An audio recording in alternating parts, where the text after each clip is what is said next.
Muy buenas tardes, buenas noches para los que estamos al otro lado del océano.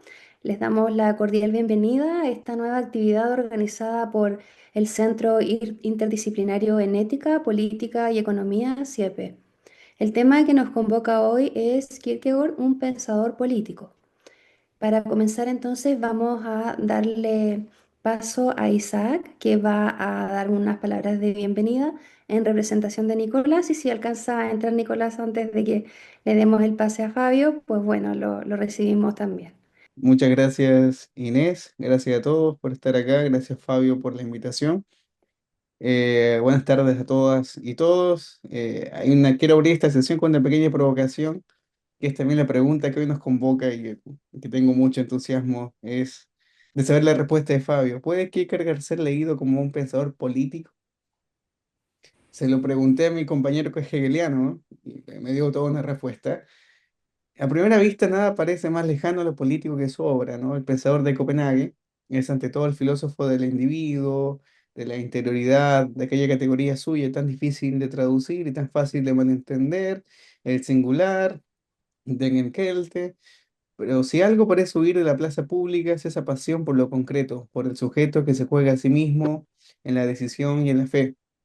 Kierkegaard, diríamos, entre grandes comillas, podría ser el menos político de los filósofos, ya lo veremos. Y sin embargo, precisamente quien parecía darle la espalda a lo común nos dejó uno de los diagnósticos más penetrantes de la modernidad.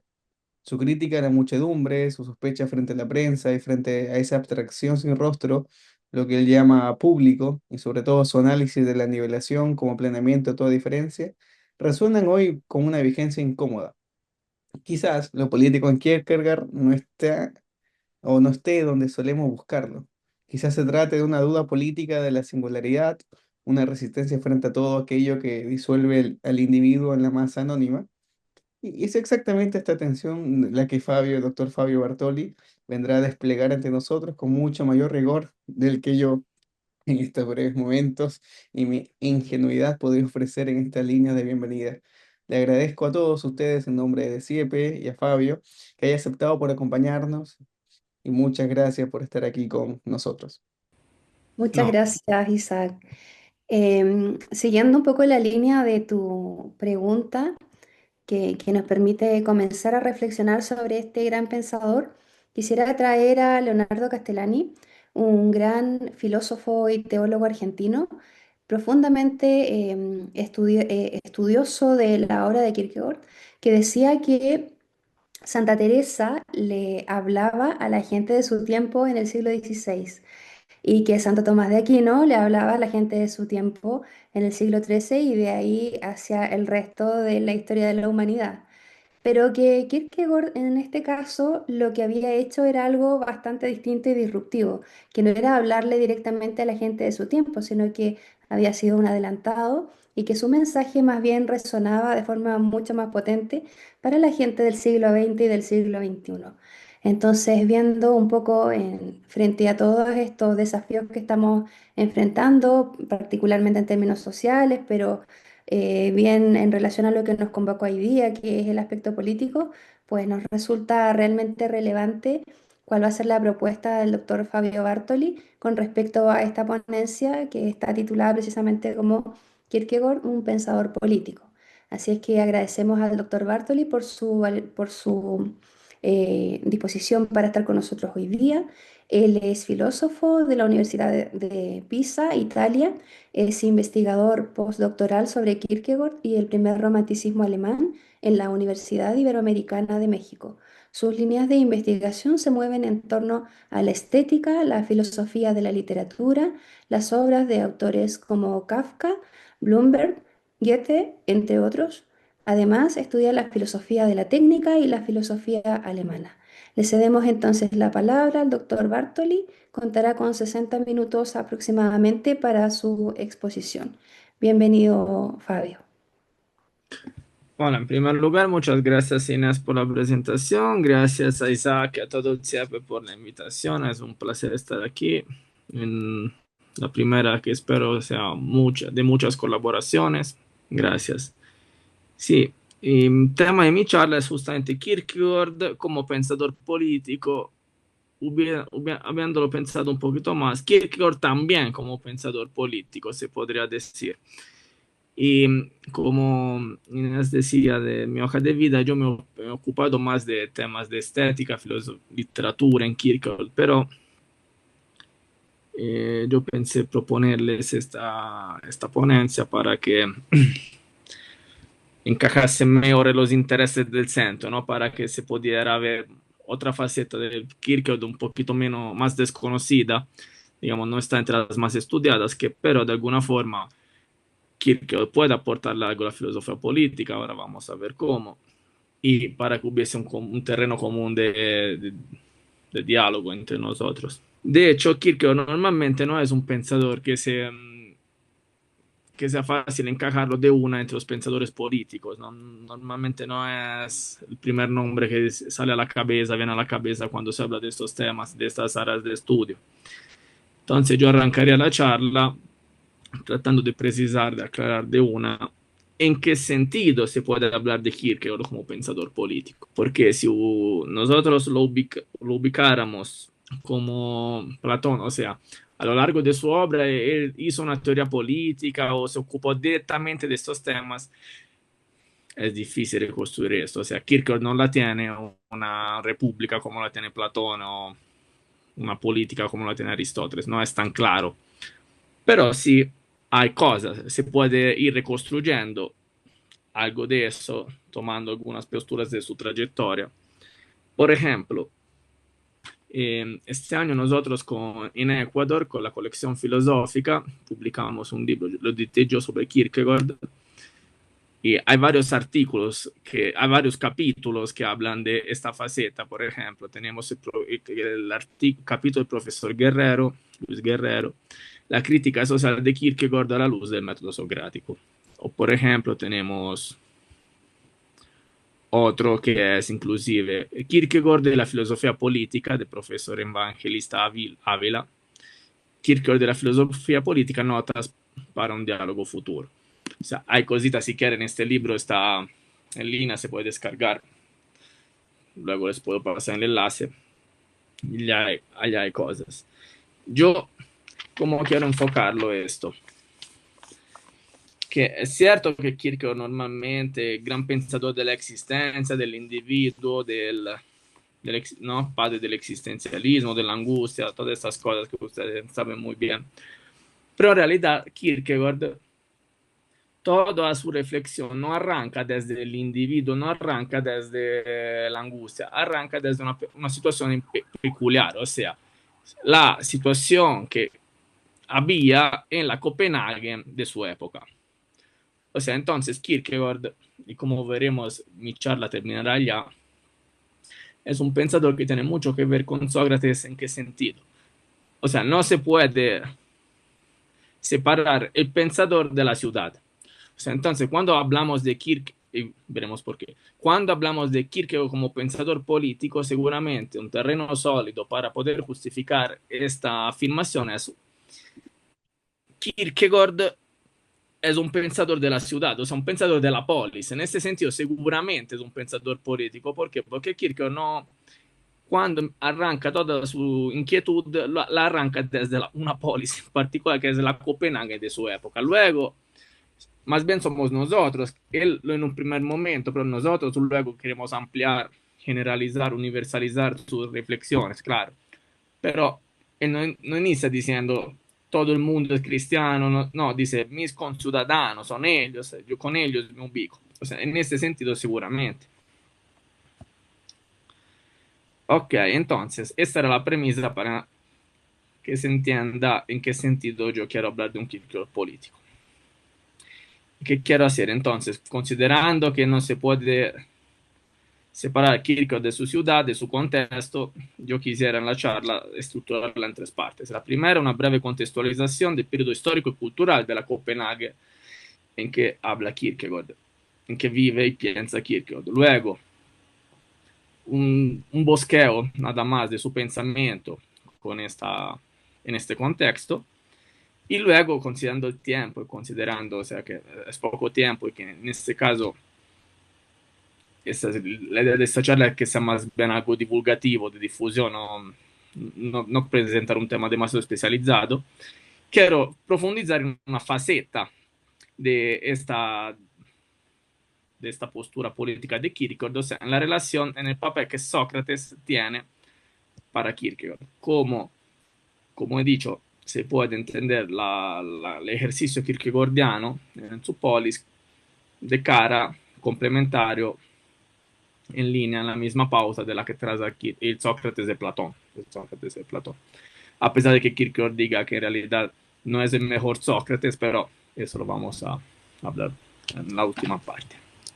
Entonces, repito, esta es una charla que quien conoce Kierkegaard, por ejemplo, Isaac, me disculpará si va a ser un poquito, digamos, voy a decir cosas que Isaac ya conoce muy bien, pero es para que no podamos tener un panorama claro. Ok. En un primer momento, Kierkegaard nace en 1813 y muere en 1855. O sea, vive plenamente la época de oro danesa. ¿En qué se distingue esta época de oro? Dinamarca, luego de las guerras contra napoleónicas, había salido muy mal.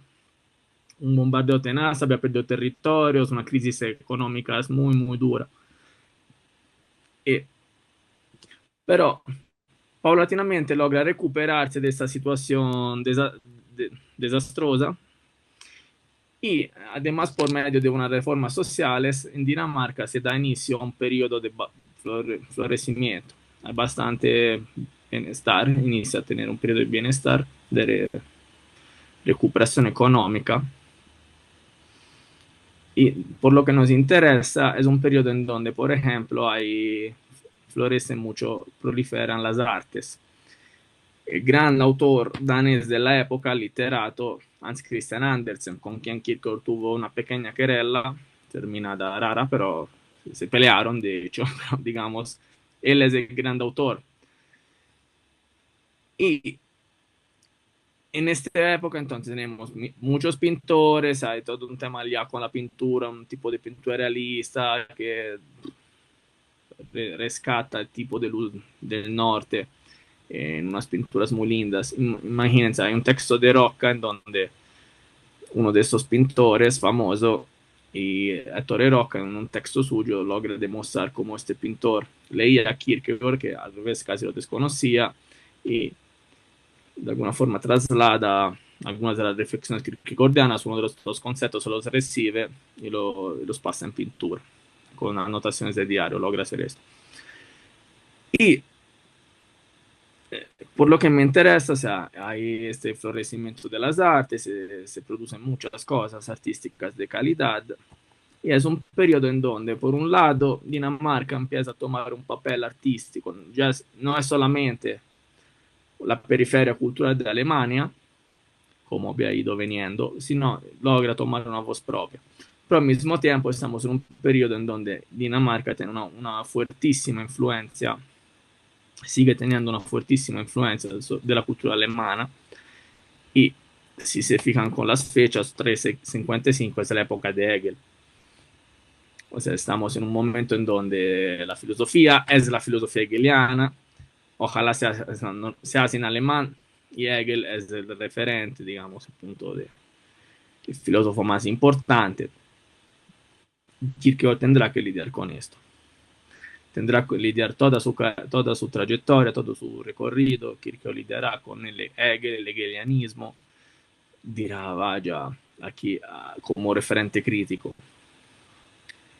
Pero en el caso de Kierkegaard, paso directamente a su pensamiento para que quede más claro qué quiero decir con este preámbulo.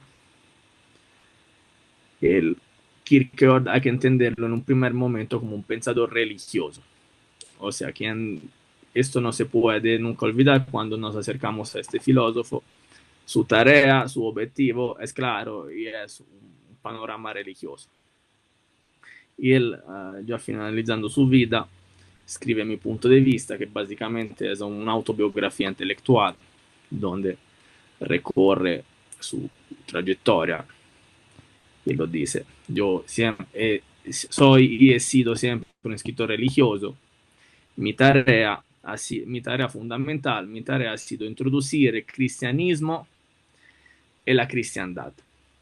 Esto él lo dice claramente, introducir el cristianismo en la cristiandad. Entonces aquí de inmediato entra en escena todo el tema de Copenhague. O sea, parte por un tema específico. Dice, yo veo mis conciudadanos, mi sociedad, y veo algo. Veo que todo el mundo dice que vive cristianamente, o sea, que vive según los preceptos que debería, los preceptos coherentes, digamos, acordes a la religión cristiana, en este caso protestante, pero a la religión.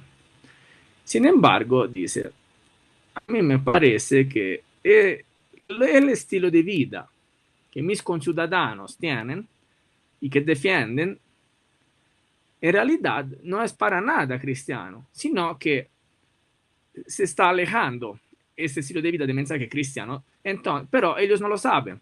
Entonces dice, la cristiandad que es una situación en donde la gente piensa ser cristiana, pero es una manera de vivir que ya se está alejando del cristianismo, del mensaje cristiano, que en realidad nos lo da el ejemplo de Jesús, de Cristo.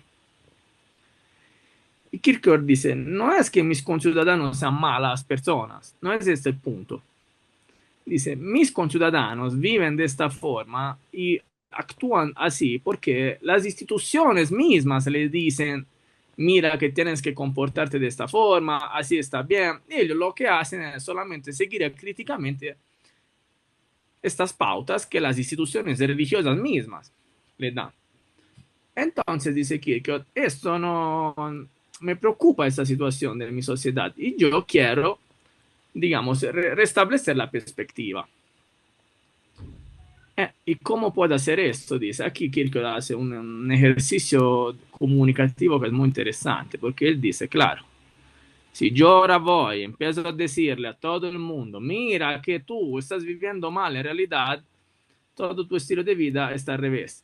La gente no me va a creer porque yo no tengo legitimidad alguna, al tiempo que las instituciones oficiales, la misma iglesia, le está confirmando los está confirmando en su estilo de vida. Entonces dice, yo no lo puedo hacer de forma directa.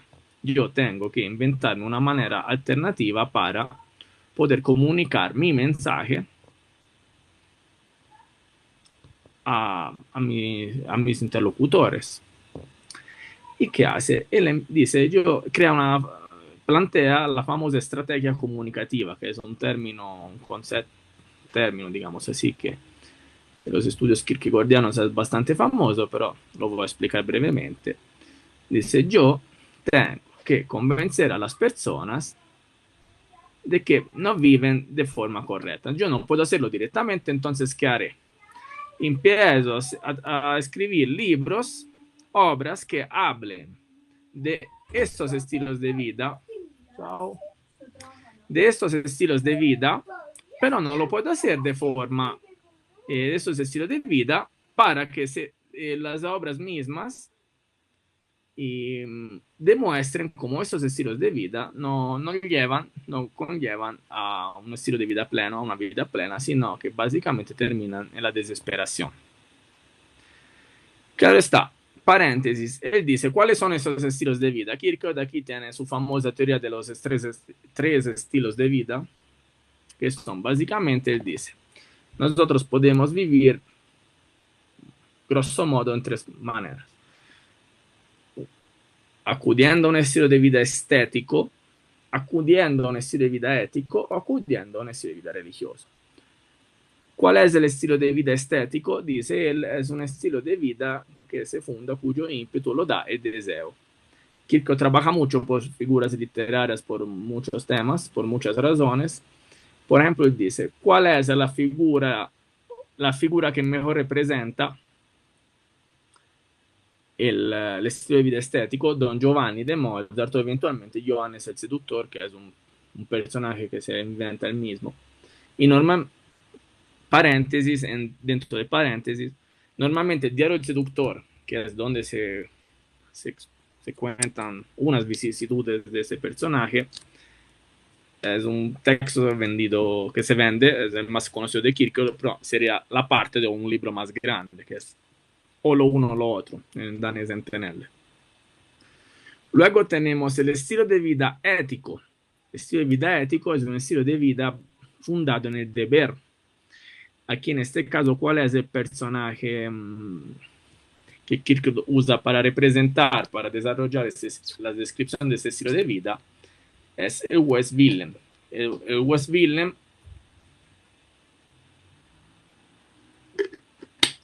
disculpen, el West Willem es un West de provincia que está encantado con su trabajo, cumple con todos sus deberes, tanto como padre de familia, así como funcionario público, y básicamente toda su vida está planteada para respetar este deber hacia la sociedad. Y finalmente tenemos el estilo de vida religioso. El estilo de vida religioso es ya un estilo de vida que tiene como fundamento la fe, y la figura de referencia es Abraham, el Abraham de la Biblia, literalmente. Ustedes saben, el Abraham que no lograba tener un hijo, entonces finalmente Dios se lo concede, pero luego le pide el sacrificio del hijo en el monte Moria. Y él sin dudar dice que sube al monte en silencio y va a sacrificar a su hijo, pero finalmente Dios se lo impide y de allá el linaje prospera. Dice Kierkegaard, Abraham es un caballero de la fe, lo llama así, un caballero de la fe. Dice Kierkegaard, es el único ejemplo que yo haya visto. Dice, si yo ahora reviso entre las personas contemporáneas mías, no hay ni uno que en serio tenga un estilo de vida religioso. El único que yo he conseguido es Abraham, que pero es un personaje bíblico. Ok, entonces, el que dice, claramente el estilo de vida religioso, ¿no? Es el estilo de vida que conlleva volverse individuo, enquete, estas cosas, digamos así para entendernos ahora brevemente. El estilo de vida que está bien, ¿no? Según Kierkegaard. Los otros dos son dos estilos de vida que parecen de alguna forma ir bien, parecen ser positivos, pero no. Pero dice Kierkegaard, yo cómo puedo convencer a estas personas que viven de esta forma que esta no es la manera de vivir. Si yo escribo solo un libro para todo el mundo, nadie me va a creer. Entonces, ¿el qué hace? Empieza a construir un abanico de pseudónimos en donde cada pseudónimo más o menos tratará un tema, expondrá un punto de vista para literalmente convencer, pero entendámonos, convencer en qué sentido, seducir al interlocutor para que la persona que vaya leyendo estos estilos de estos libros diga, "Vaya, esta persona sí que sabe de lo que habla. O sea, en serio me está hablando a mí". Aquí empieza a tener todo el tema de la existencia, luego lo revisamos con la crítica X. Sí que sabe de qué habla y finalmente se puede ensimismar y luego entender cuál es el problema. Ahora bien, ¿por qué Kierkegaard tiene que crear un montón de pseudónimos para hacer esto? Porque si yo te explico cómo es el estilo de vida estético, tendré que exponer unas cosas. También tus puntos de vista, que pero no serán los mismos de una persona que vive éticamente. Entonces, si yo voy siempre firmando con el mismo nombre, luego va a decir, resulta que yo mismo he dicho un montón de cosas contradictorias entre sí y luego no se entiende nada, porque claro, Kierkegaard dice, esto es fundamental, él lo dice, cuando finalmente se desvela, se saca la máscara en poscrito no definitivo, migajas, no científico, migajas filosóficas, lo dice. Por favor, eran pseudónimos, no, las cosas que dicen los pseudónimos no son las cosas que pienso yo. Me servían para exponer un punto, para seducir al lector. Cuando hablan de las cosas que escritas allá, no digan Kierkegaard dijo, digan Climacus, digan Víctor Eremita, Johannes de Silencio, porque si no, no se entiende el punto. Eso es un error que se hace comúnmente también en las tesis, decir que Kierkegaard dijo todo esto. En un sentido, claro que lo dijo, porque lo escribió él.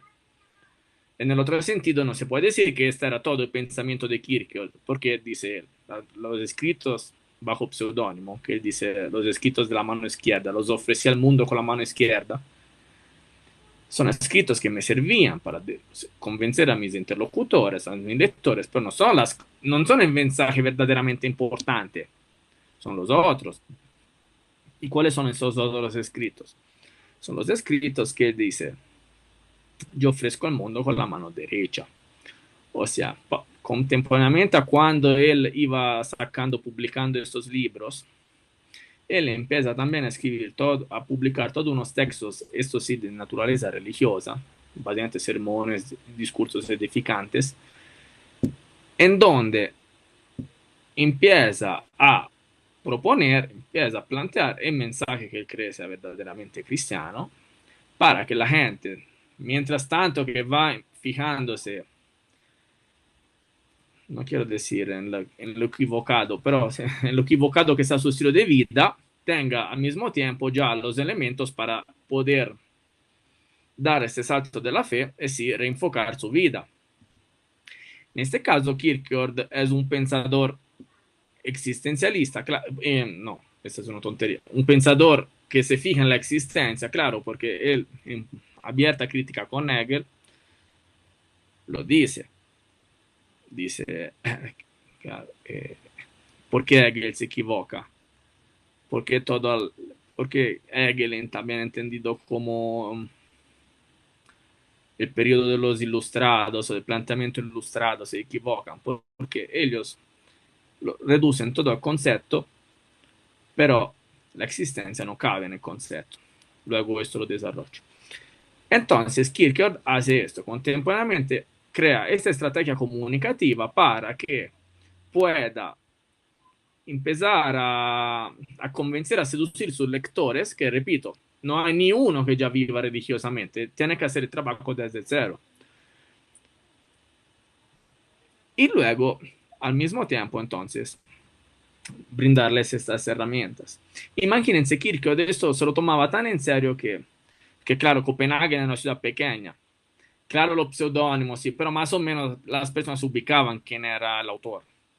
Entonces dice, cuando yo tenía que escribir en Tenel, o lo uno o lo otro, estaba repleto de trabajo. Pero o lo uno o lo otro es el libro sobre la vida estética, la vida mundana. No sé si se acuerdan, hace unos años sacaron una película italiana, La Grande Bellezza, de Sorrentino. Ganó un Oscar inclusive, Oscar a la película extranjera. Allá, el personaje Jeff Gambardella, el mundano, la mundanidad, todo este rollo. Los personajes de o lo uno o lo otro, el personaje principal A, más o menos es esto, ¿no? Un esteta, un cultor de la estética. Y Kierkegaard decía, claro, si la gente tenía que pensar que yo en serio pudiese hablar de estas cosas, tenía que pensar también que yo sí vivía conforme a estas pautas. Entonces dice, pero yo tenía entonces que por lo menos fingir tener un estilo de vida de esta forma. Pero claro, dice, era un libro muy grande, me pedía mucho trabajo, no me daba el tiempo, por ejemplo, ir al teatro, no me daba el tiempo de ir al teatro todas las noches porque tenía que estar en la casa revisando los borradores, ¿no? Para la publicación. Entonces, ¿yo qué hacía? ¿No? Me ponía toda la ropa, lindo, iba al teatro, pero no me quedaba todo el tiempo, solamente me iba al inicio, en el momento de las pausas, para que me vieran, pero luego me devolvía a la casa para trabajar porque no me daba el tiempo. Pero así la gente podía pensar que efectivamente yo fuese ese tipo de persona. O sea, miren hasta dónde llegaba este juego de máscaras, ¿no? Era un tipo, juego de máscaras literarios, pero al mismo tiempo que él se lo asumía desde un punto de vista existencial. Entonces, claramente, esta división en tres partes tan estricta, tampoco él creía que fuera tan estricta. Ahora, no tenemos mucho tiempo, yo voy solamente a decir, claro, más o menos había también maneras de vivir en el margen entre las dos. No era obligatorio, por ejemplo, que una persona pasara por los tres. Es decir, una persona desde el punto de vista del estilo estético puede pasarse de una a lo religioso, no, no es problema, no es un tema de mejor, un escalón, no, como si fuesen en el mismo nivel. Esto, muy brevemente, es el tema de su pensamiento muy brevemente, o sea, introduce el cristianismo en la cristiandad. Toda esta postura, ya, vuelvo, repito, también tiene una crítica directa en contra de la filosofía hegeliana, que en este caso era la filosofía hegemónica, disculpen, de la época. Entonces, si nosotros nos fijamos en los títulos de una, o sea, o lo uno o lo otro, si queremos acudir al latín de esta expresión, sería out-out, o esto o esto. Claramente, si aquí lo cotejamos con Hegel, evidentemente, ¿cuál es el problema? Mientras que Hegel planteaba en su lógica que el mundo, la historia procede por negaciones, entonces de alguna forma cada negación sirve para, ¿no?, desarrollar la historia, digamos así, brevemente. Kierkegaard dice, este planteamiento que en la lógica hegeliana cabe perfectamente, la fenomenología maravillosa, ¿no? Por medio de las negaciones llegamos, ¿no?, teleológicamente hasta la cumbre, que sería el mismo Hegel. Dice, esto en la existencia no pega. Dice, porque cada vez que yo escojo, dice Kierkegaard, cada vez que una persona escoge, no es cierto que se puede conciliar todo, sintetizar, ¿no?, el famoso Febung, no. Si yo escojo ser algo, él lo dice de una manera muy contundente, dice, cada vez que yo escojo, otros yo mueren. O sea, no es cierto que en la vida todo se puede conciliar, la negatividad siempre me permite desarrollar, ¿no? A veces escoger es escoger. O lo uno o lo otro, en este sentido, es una disyuntiva. O sea, no se puede escoger las dos cosas. O vives estéticamente, o éticamente, o religiosamente. Mire, aquí también, si queremos, podría ser una tríada, pero no es una tríada que funciona en el sentido hegeliano. Ok. Esto, por ejemplo, toda la filosofía de Kierkegaard claramente es una crítica directa a Hegel. ¿Y cómo se ubica Sócrates en esta? Y ya aquí paso a la tercera parte, que se me está acabando el tiempo. ¿Cómo Sócrates cabe en este esquema? En un primer momento, Sócrates también en el sistema hegeliano es una figura estudiada, o sea, todo el mundo la tenía claro. Hegel en particular hacia Sócrates tiene una postura un poquito negativa. ¿En qué sentido? Dice, claro, Sócrates, sobre todo Sócrates de Platón, muchos de sus diálogos, muchas de sus discusiones terminan en aporía, o sea, sin resultado alguno. Trivializando un poquito, dice, a Sócrates le faltó un poquito de compromiso, ¿no? El esfuerzo para llegar a la conclusión, el esfuerzo para así dar en el clavo. Dice, no, prefería quedarse en la aporía para ¿no? En realidad dice, si se hubiese comprometido más, si se hubiese esforzado más, los diálogos de Sócrates hubiesen tenido quizá un resultado diferente. En este caso, por ejemplo, por un lado ya el mismo out-out, o lo uno o lo otro, se puede entender como un diálogo en este sentido que termina en aporía, porque les explico brevemente, o lo uno o lo otro, que es la primera obra de Kierkegaard, en donde él expone sobre todo el estilo de vida estético y ético,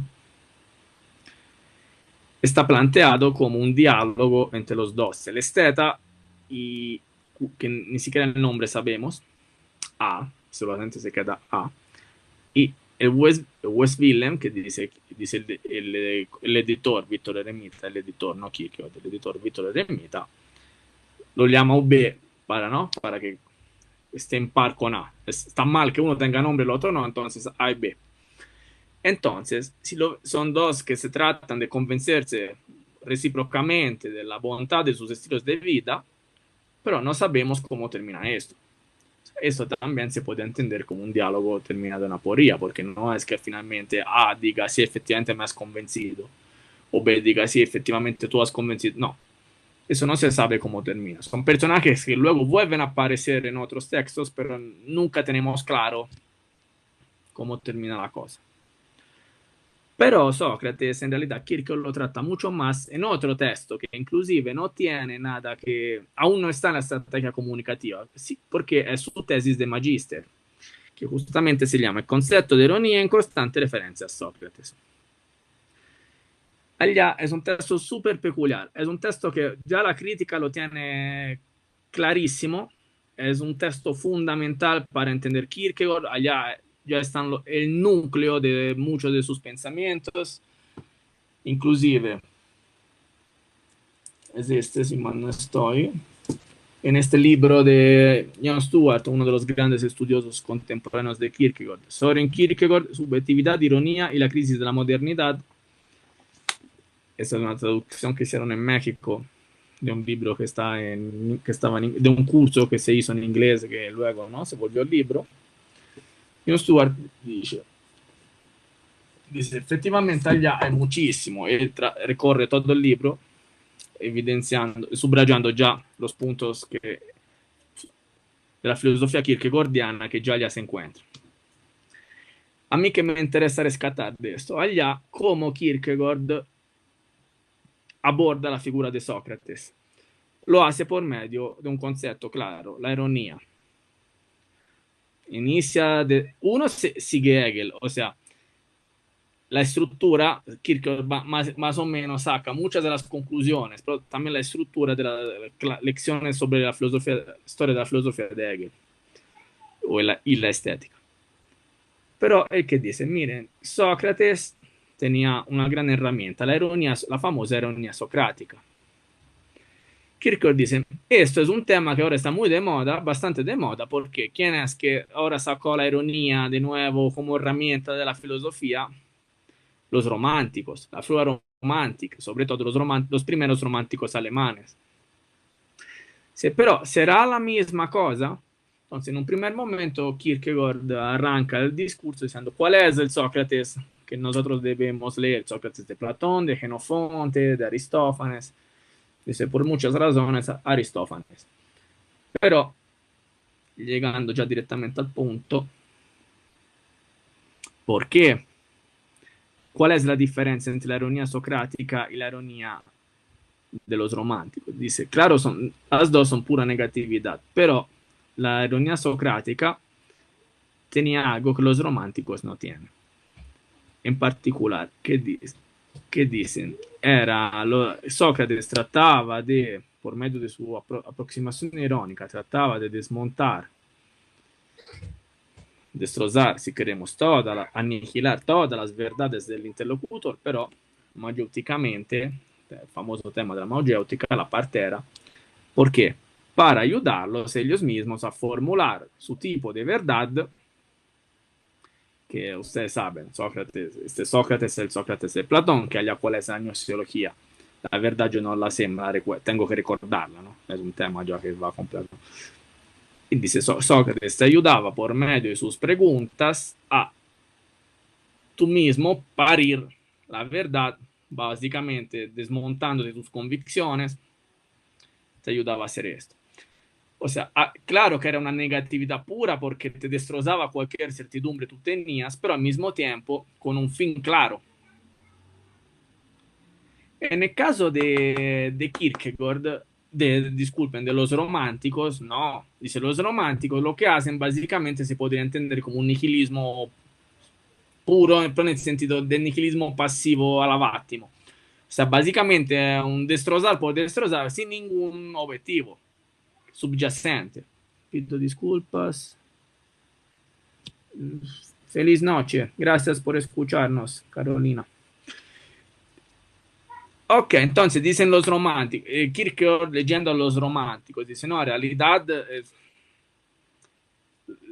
la ironía romántica tiene este problema, que es destrozar por destrozar, pero para no ir a ningún lado. O sea, básicamente es este tipo de nihilismo así, ¿no? Derrumbémoslo todo y luego se verá. Dice Kierkegaard, este tampoco debería ser el ejercicio.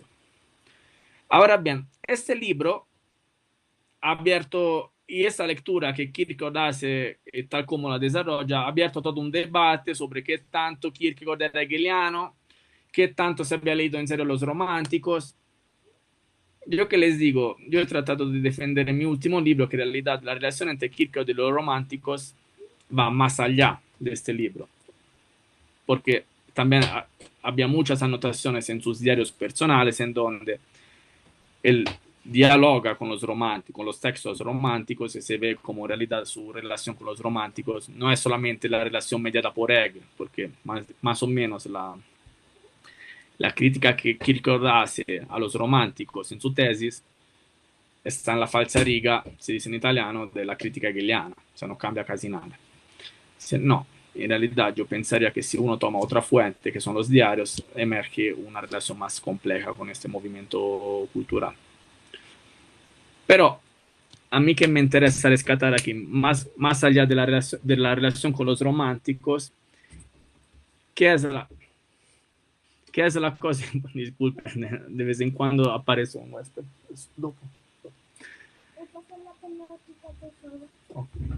Cuando, ¿cuál es el punto? El punto de la ironía, y esto sí, Sócrates y Kierkegaard tienen algo en común, ¿cuál es? Una manera para luchar en contra del orden establecido.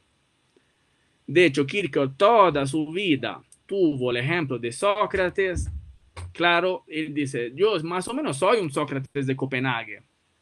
Y de hecho, Sócrates, ¿cómo termina? Termina mal. O sea, Sócrates finalmente termina matado por sus conciudadanos, ¿no? Ejecutado, no ejecutado no porque se suicida, pero no, con condena a muerte. Y Kierkegaard dice, a mí me pasa algo similar. De hecho, Kierkegaard muere peleado con todo el mundo en contra del orden preestablecido, dice, él toda la vida tuvo claro que él tenía un papel similar. Tanto Kierkegaard como Sócrates casi nunca salen de Atenas, de la ciudad. Kierkegaard un par de veces se va a Berlín porque le partieron el corazón, entonces tenía que alejarse para escuchar a Schelling, pero todo se desarrolla adentro de la polis. Y Sócrates igual, casi todo es de Atenas. El famoso diálogo de Platón, en donde una vez alguien se lo choca afuera de, de la muralla, dice, oh, ¿qué haces aquí? No, casualmente.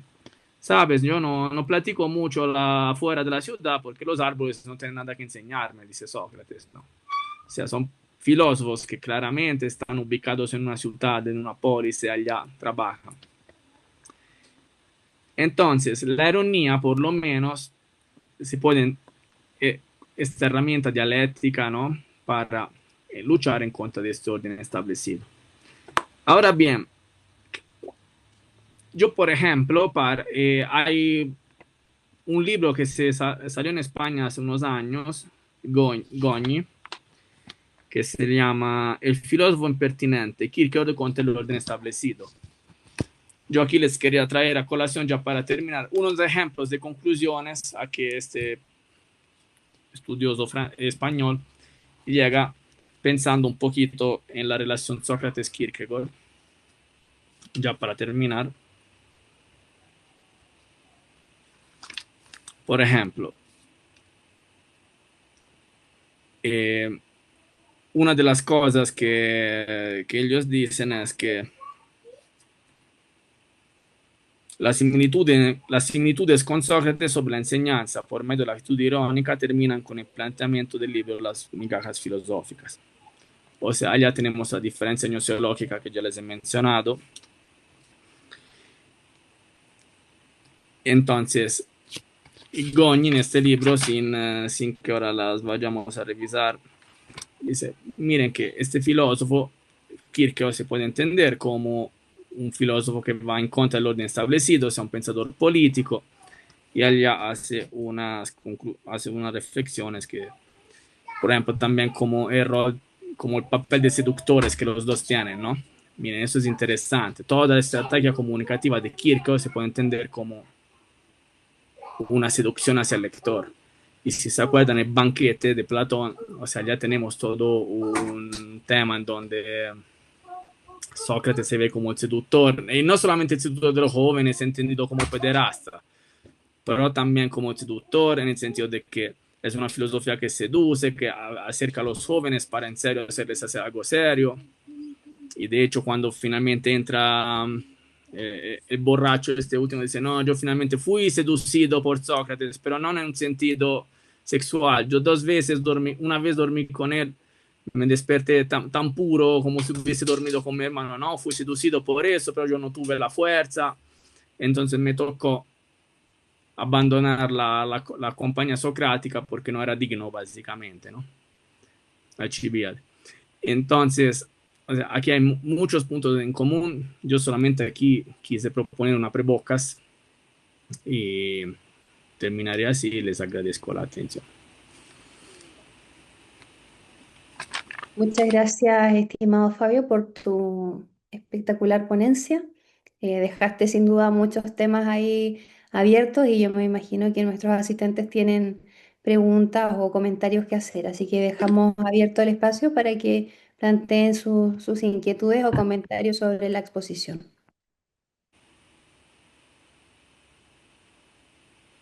Adelante, Isaac. Bueno, agradecer Fabio, una excelente exposición y un gran recorrido por el pensamiento de Kierkegaard, que es siempre necesario para analizarlo él, ¿no? No se puede desligarle su vida a su pensamiento. Y en ese sentido quería preguntarte más o menos acerca de su propia vida política. Tengo varias preguntas. La primera es esa, ¿no? ¿Cómo Kierkegaard vivía la vida política dentro de esa Dinamarca, ¿no? Dentro de esa Dinamarca marcada por un fuerte protestantismo, ¿no? Esa iglesia que dominaba por sobre todo y cómo Kierkegaard vivía la política, ¿no? Me llama la atención eso acerca de ese tema. Así como la ironía socrática, cómo Kierkegaard seducía, cómo Kierkegaard ocupaba todos sus medios, porque Kierkegaard despertara a la cristiandad, pero no sé si tenía ese otro lado de vida de polis. Bien, sí y no. Sí y no, ¿en qué sentido? Porque él dice, gracias por la pregunta, disculpo.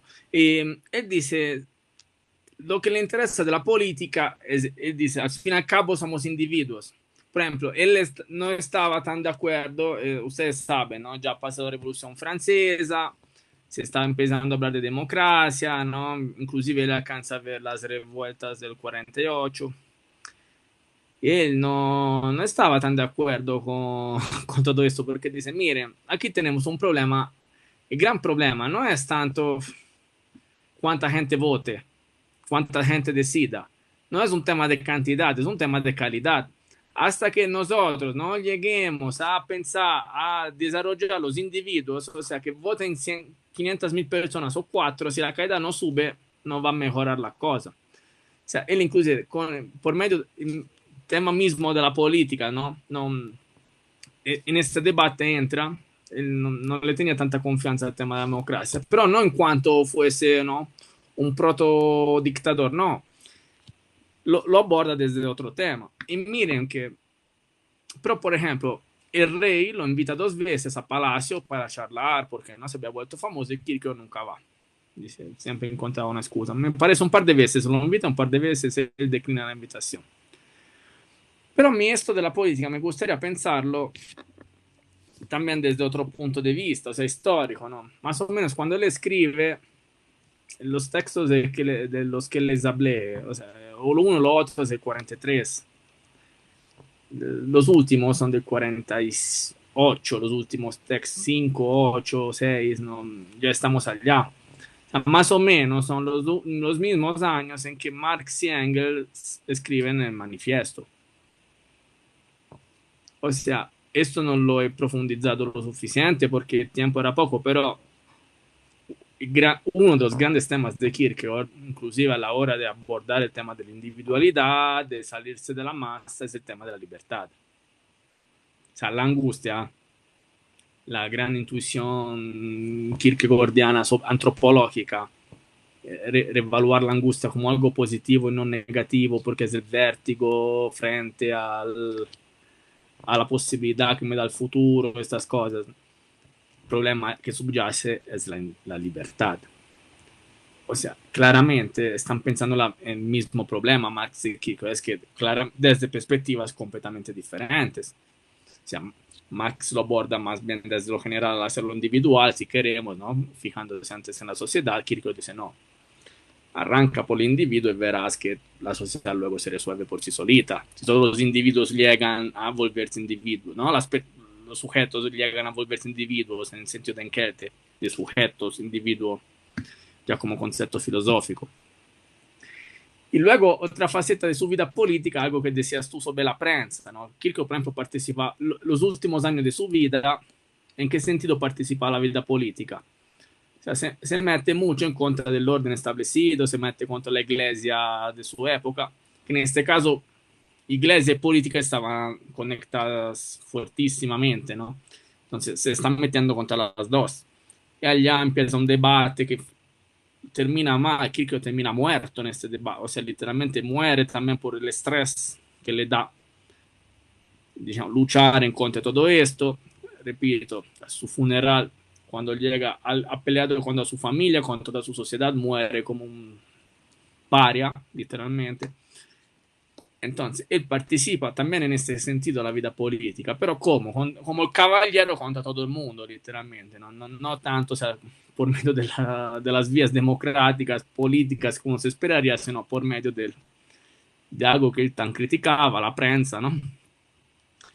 Y al mismo tiempo, imagínense que el talante del debate es que finalmente, cuando ya sus posiciones estaban demasiado comprometidas, ya no había periódicos que lo publicaban, él, para contestar a sus opositores, empieza a escribir un periódico el instante por sí mismo.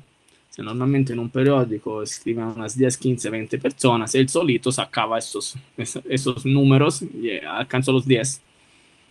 Imagínense, ¿no? El agotamiento de un ejercicio así. Entonces yo destacaría estas tres facetas, por lo menos, de la participación política. Excelente. Eh, Creo que habíamos visto en el chat que Nicolás plantea, bueno, dice, excelente Fabio, gracias por tu exposición. Una consulta, ¿es Kierkegaard un pensador político o más bien un pensador de los límites de lo político? Alguien que nos enseña sobre todo aquello que la política no puede ni debe absorber. Gracias por la pregunta, Nicolás. Me parecen los dos lados. Somos un pensador político en el sentido que dije, y también los límites de la política, ¿en qué sentido? O sea, él te da otra perspectiva. Dice, claro, si tú razonas sobre la política solamente fijándote en la sociedad, en lo general, en los conceptos, dice, esto no se resuelve. Que dicen, porque básicamente estás haciendo un ejercicio hegeliano. O sea, estás reduciendo la sociedad, que es algo conformado por individuos, a conceptos. Dice, pero el individuo no cabe en el concepto. Entonces, ¿en qué sentido los límites de la política, entendidos en este caso?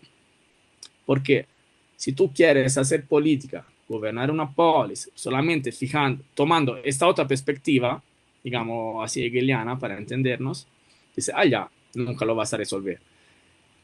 ¿En qué sentido te dice? La política se podría también desarrollar un pensamiento político tomando al revés. O sea, fíjate en el elemento primario de la sociedad, o sea, el individuo.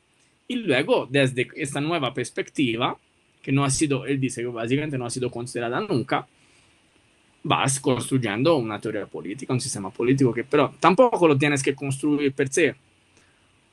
O sea, esto nunca lo dice claramente, pero me parece claro que una vez que uno toma su posición sobre el individuo, claro, él lo tiene desde un punto de vista cristiano, ¿no?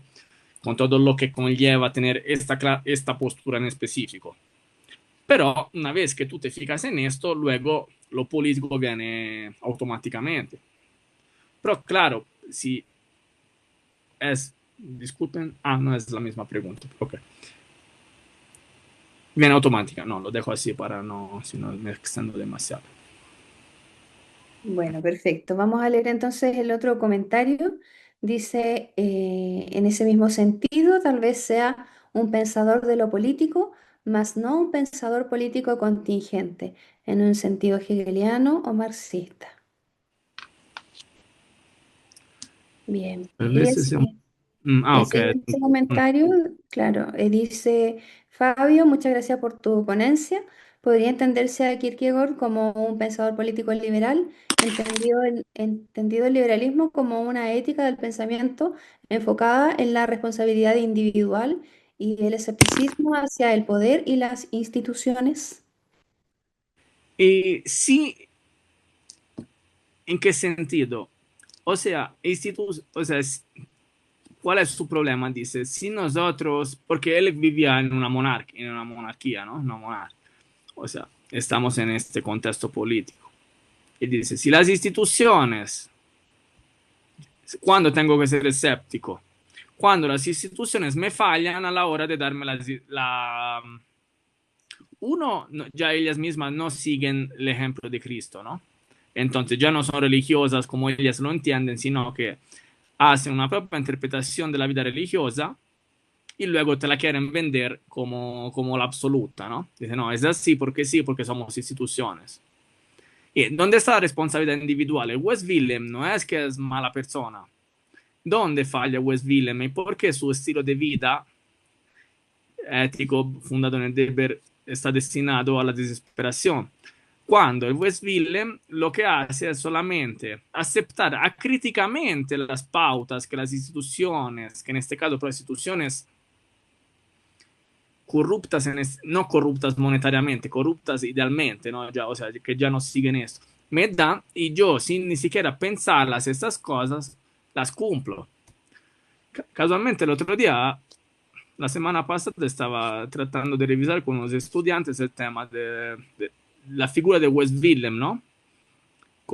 ¿Qué figura nos da del ciudadano? ¿Qué concepción nos da de Wes Willem del ciudadano? Y dice, yo estoy encantado con mi patria, estoy encantado con el trabajo que hago, con las leyes que cumplo, que hago cumplir, o sea, ¿no? Todo lo que la institución le da, él lo acepta críticamente y lo pone en práctica. Pero claramente Kierkegaard no podía llegar hasta estas conclusiones, pero lo podemos hacer nosotros porque hemos visto cómo terminó esto. O sea, el funcionario público que siempre cumple y nunca se cuestiona qué está cumpliendo, è un poquito il problema della società nazi. O sea, ¿no? Cuando Eichmann en Jerusalén le dice, oye, ¿qué hiciste? Cumplía. O sea, nada mayor. El papel del funcionario es cumplir, no es cuestionar, ¿no? Claro, Kirk no se puede hacer una línea directa en el sentido de que Kierkegaard está pensando que esto pueda desembocar en el régimen nazi, claramente no. Pero nosotros sí que podemos crear un puente diciendo, vale, miren que aquí ya estaban por lo menos las semillas de un posible desarrollo de esta postura. Entonces, en este sentido, yo diría que sí. Interesante porque cuando yo leía Kierkegaard lo conecté muy bien con Hannah Arendt. Precisamente me gusta que lo hayas traído porque básicamente hay como una continuidad, no sé si forzada, pero al menos los que hemos estudiado un poco más la obra, podemos darnos cuenta de eso, de que la banalidad del mal, que es eso de la obediencia por el sentido del deber y sin el cuestionamiento más profundo, pues claramente puede despertar este tipo de o generar este tipo de consecuencias. Así que me parece súper interesante. Y no me quiero quedar con una pregunta, yo no sé si hay más compañeros que tengan ahí, pero quiero aprovechar la instancia. ¿Qué crees tú que nos podría decir Kierkegaard a la gente de nuestro tiempo, pensando un poco que la vía más elevada para él, ¿cierto?, es la vía religiosa, y hoy día nos encontramos en una sociedad que es una sociedad secularizada, una sociedad donde nuestras instituciones, en muchos casos, en lugar de buscar que el ser humano se eleve en términos culturales, filosóficos, morales, lo que hace es como blanquear la corrupción y normalizarla a un punto de generar las condiciones de la banalidad del mal desde Hannah Arendt. ¿Qué podría decirnos Kierkegaard para encontrar alguna respuesta frente a un cambio que necesitamos, yo creo, como comenzar ya a trazar para generar una circunstancia distinta y no decantar nuevamente en el mismo fenómeno que Arendt ya lo estudió en profundidad el siglo pasado? Gracias.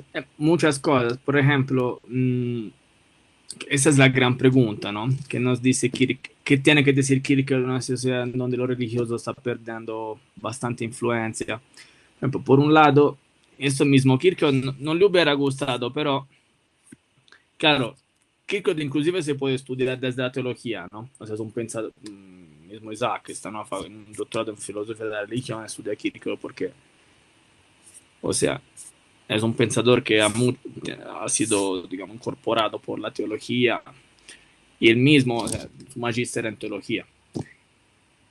Y yo creo, lo que ahora seguramente es actual de que él no estaría no estaría feliz de esto, ¿eh? O sea, yo pienso que él se disgustaría si supiese cómo terminó esto, pero algo que sigue siendo súper actual es cómo él plantea los problemas. O sea, el tema de la angustia, el tema de la... O sea, que el problema que la decisión, la libertad es, es una condición que te genera malestar. No solamente es lindo ser libre, ¿no? Te genera malestar porque conlleva una responsabilidad que dependiendo de la decisión que yo tomo, ¿no? Podría equivocarme. Entonces, todo esto, o sea, todo este planteamiento del problema sigue siendo actualísimo. Al mismo tiempo, la solución que él da, o sea, abocarse a lo religioso, ya no es como antes decía él un problema, una solución automática, ¿no? Entonces, a mí me parece que esto seguramente sí. Aquí, esta es otra charla que hicimos con Isaac hace un par de meses. A mí me parece claramente que Kierkegaard, algo que está haciendo, escribió un textico sobre esto, no un textico, un artículo. O sea, con su obra él está respondiendo a un problema claro, está actuando, reaccionando a un problema claro, el nihilismo.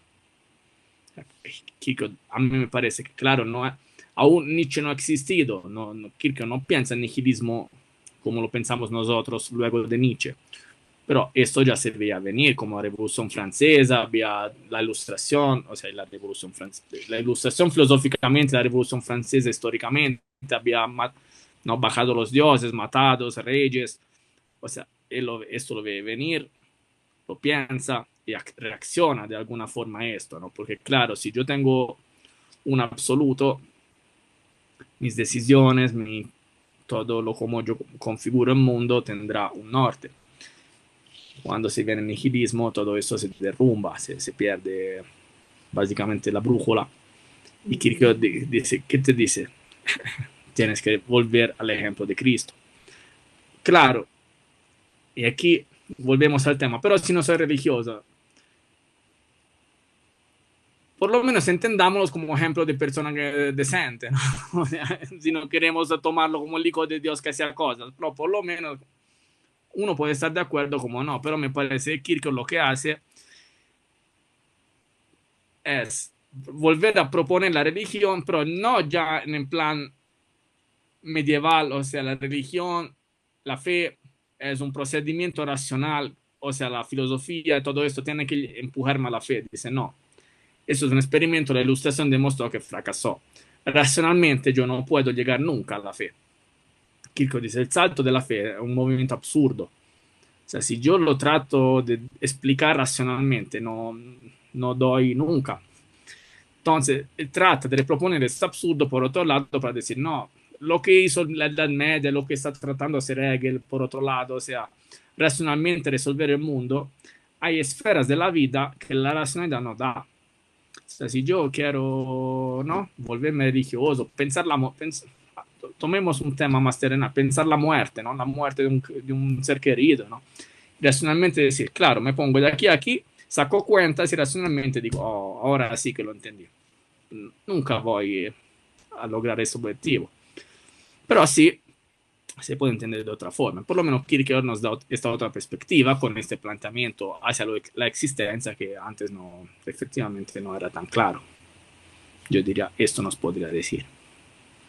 Súper, perfecto. Gracias. Bueno, desde mi perspectiva como psicóloga, cuando me puse a leer la obra de Kierkegaard, hice la conexión inmediata de decir, claro, la propuesta es para un poco superar la angustia, ¿cierto? Dar el salto de fe, pero ese salto obviamente de fe tiene el componente que va y como intrínsecamente ligado a la fe y al cristianismo. Entonces, si tenemos una sociedad que está descristianizada, el salto lo va a dar igual el ser humano, pero es un salto al vacío.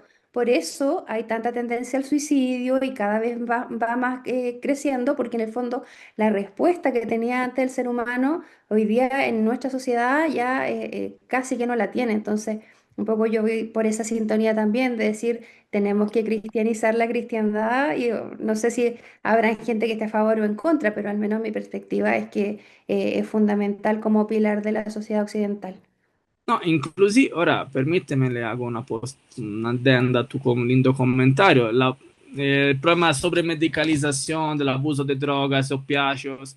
Claro, porque si Kierkegaard dice, cuando entra la desesperación, es una angustia descuidada. O sea, ¿cuál es ahora una manera para no lidiar con este malestar que me da la responsabilidad de mi libertad? Drogarme. O sea, cualquier tipo, ¿no? Desde el alcohol hasta la heroína, fentanyl, ahora es tan famoso. O sea, es lo mismo. O sea, de alguna forma, dormir, anestesiar la mente para que yo no tenga que lidiar con este malestar. O sea, esos son fenómenos que por medio de las categorías que ordenan se leen muy bien. O sea, como decir, ¿no? ¿Por qué ahora hay este abuso enorme? ¿Y por qué? Claro, porque otra manera de, ¿no? Dice Kierkegaard. Kierkegaard dice, no, meterse en la masa, todo eso, nivelarse. Dice, no, esta es otra manera. Además, ahora en sociedades, porque claro, el Westville se mete en la masa en una sociedad sólida. Ahora que tenemos sociedades hechas añicos, básicamente, el COVID lo que hizo, algo que a mí me parece, uno se haya estudiado por lo suficiente, o sea, destrozó las sociedades, o sea, fracturó, destrozó el tejido social. O sea, las grandes ciudades, si ya tenían poco, luego de COVID, no, hay una atomización del individuo social. O sea, una revolución como no entender Marx sería imposible también por eso. O sea, es casi imposible hacer un grupo de 4 personas, ¿no? Que vaya más allá del bus. O sea, entonces, ¿de qué estamos hablando? Toca acudir a otras maneras, pero los problemas siguen siendo lo mismo. Exacto. Perfecto, Ok, bueno, voy a leer muchas dos gracias. comentarios más y comenzamos a despedirnos. Yadira dice, excelente disertación, gracias Fabio por la visión actualizada. Y Cristóbal, excelente Fabio, muchas gracias. Al parecer, Kierkegaard era más un crítico que un escéptico. Seguramente, estoy de acuerdísimo. Perfecto, bueno, entonces comenzamos a despedirnos y agradecemos profundamente al doctor Bartoli por su presentación, también a Isaac y a todas las personas que estuvieron comentando, haciendo preguntas y aportando a esta valiosa charla. Los dejamos invitados. Nuestra próxima actividad será la segunda jornada de inteligencia artificial a celebrarse los días 7, 8 y 9 de julio. Así es que les deseamos una excelente cierre de jornada y nada, nos mantenemos ahí en contacto. Un abrazo grande a todos.